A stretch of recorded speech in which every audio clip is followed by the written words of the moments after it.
Welcome to this video about one of the most surreal places on Earth, Salar de Uyuni in Bolivia. Covering over 10,000 square kilometers, it's the largest salt flat in the world, formed when ancient lakes dried up thousands of years ago.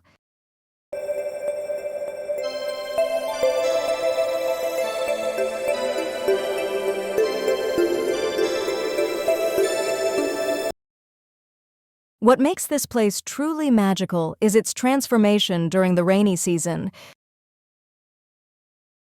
The salt flat turns into a giant mirror, reflecting the sky so perfectly that it feels like you're walking on clouds.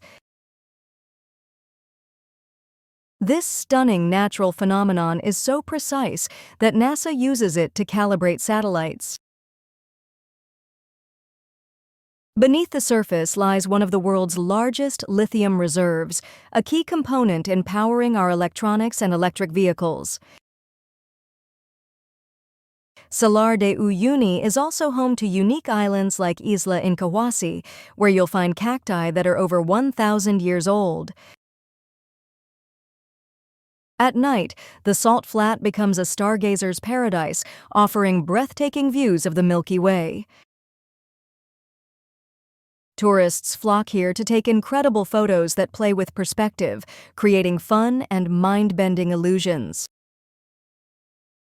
Salar de Uyuni isn't just a natural wonder, it's a vital economic resource for Bolivia and a cultural treasure that continues to inspire awe in visitors from around the globe. Thanks for watching, and don't forget to like and subscribe for more fascinating travel content.